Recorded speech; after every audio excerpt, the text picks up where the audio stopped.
What is it about islands and creepy behavior? The most obvious explanation is simply that remote locations are conducive to anarchy. It's not as though the police can be at your door in 15 minutes when you're on an island in the middle of Lake Michigan. And it's not as if you have streets full of nosy neighbors keeping you accountable. Many islanders move to islands specifically to get away from it all, to be alone and live life as independently and freely modern as life will allow. And when you're out there, especially on islands that don't have ferry service, it can be easy for the rest of the world, and even the rest of your own state, to forget that you exist. They forget that you're out there. If all of that is true, it would follow that the more remote an island was, the more at risk it would be for forms of lawlessness that just wouldn't cut it on the mainland. Following that line of thought through to its conclusion, we might expect North and South Fox Islands, the most isolated islands in Lake Michigan, to be the most corrupt and sinister of all. And in this case, we would unfortunately be right. The freedom of island life is great if you're the typical citizen who just needs a breather from the rush and push of modern living. But this freedom, it can be destructive and enabling, especially if you are something else, like a pedophile from the Detroit suburbs looking for a place to torture and molest school-age children. Francis D. Sheldon, a geologist and multimillionaire heir to a lumber fortune, purchased North Fox Island, the entire island, in 1960. The competing buyer at the time was the state of Michigan, but Sheldon had deep pockets and he was willing to pay more. He made improvements to the island, such as building a runway on the north side of the island where he opened a camp for young boys. A camp he called Brother Paul's Children's Mission, or Brother Paul's Nature Camp, depending on the day. When stories began to break about wealthy financier and socialite Jeffrey Epstein's so-called Lolita Island in the Caribbean, connections to North Fox were made almost immediately, and with good reason. In public, Sheldon played the part of the rich and charming philanthropist to perfection. Both Sheldon and Epstein used their political power and public trust to abuse children on an industrial scale. And maddeningly and frustratingly, the Fox Island parallels with the current scandal, they extend to the fact that neither man was convicted or even received a proper trial for their crimes. Rumor has it that Francis Sheldon died somewhere in the Netherlands, probably in Amsterdam, on or around September of 1996. And at the time he died, he was a free man living the life of the millionaire that he was. You see, he fled the United States in 1976 after he was tipped off that the FBI was going to arrest him. He took off from Ann Arbor in his private Piper PA-34 Seneca, and he headed west to Colorado before he crossed the Atlantic for good.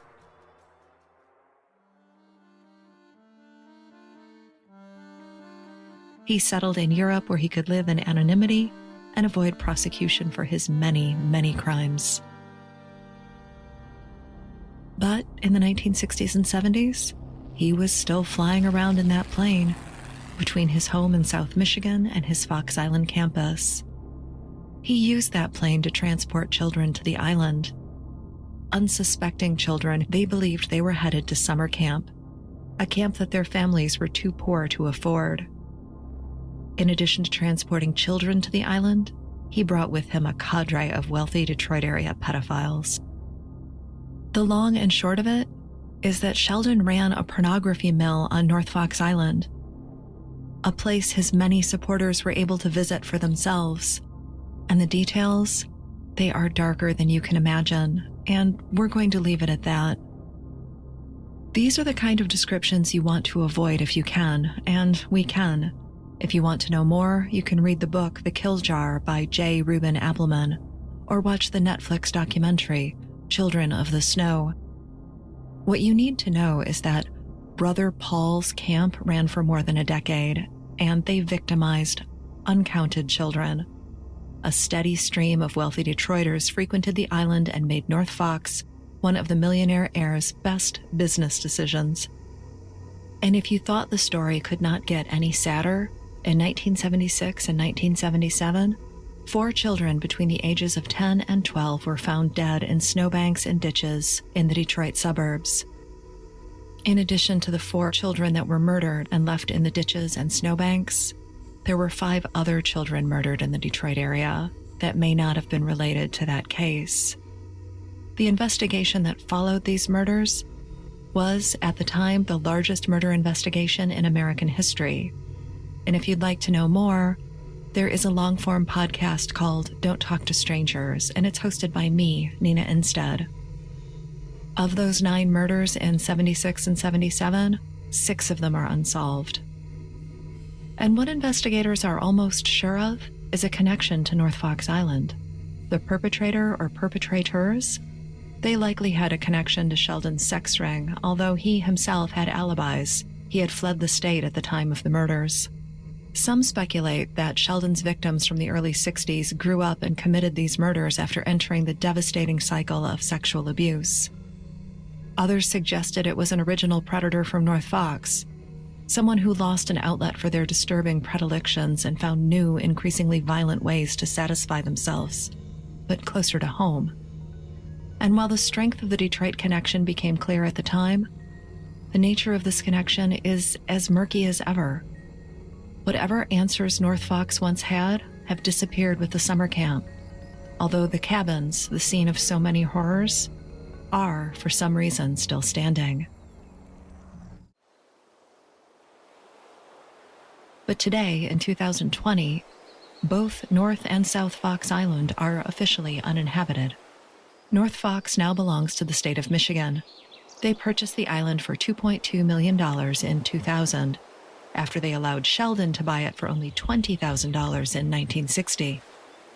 Back in 1960, the state's money to buy the island had topped out at $3,500. While North Fox has horror stories, South Fox, thank God, is scandal-free. 4 times larger than North Fox Island, it has never belonged to a single owner or been quite as secluded as North Fox. The South Island is famous for its natural beauty and has a decommissioned light station containing 2 towers, the first from 1867 and the second from 1934. The overarching story of this island, as with so many others, is that of hardworking, industrious people willing to live out their lives in isolated communities. The story of South Fox is ultimately defined, like the rest of the Beaver Islands archipelago, by lumbering and fishing and rugged frontier life decades behind the mainland. If you'd like to know more about the details of daily life on the Fox Islands, you might try the book by Kathleen Firestone, or Robert Rushoff's book on the Manitous, or the memoir photo essay by Ramon Nelson. He grew up on High Island, a child of the House of David. Before we close this episode, we should note that each of the Fox Islands contains, as does every island landed in history, the obligatory buried treasure. The North Fox Island treasure is said to have been left by King Strang from our first episode as a kind of safety deposit box far from his home on Beaver Island. As the story goes, his sudden assassination prevented this treasure's recovery. There is also, rumor has it, somewhere on North Fox, $150,000 in Spanish gold, sealed and buried in fruit jars. The South Fox Island treasure is said to be buried between 2 dishpans by 2 people who marked the locations of their gold with the inexplicably vague marker of a single nail in the side of a tree. As soon as the next lumberjacking season arrived, these Houdinis got what they probably deserved and spent the rest of their sad days digging holes around every tree stump on the island. Of course, they never did find it, so it's still there, waiting for you. Godspeed and good hunting. Oh, and may the souls of Francis Sheldon and his friends, people like Adam Starchild, Dyer Grossman, and Gerald Richards, may they rot in hell.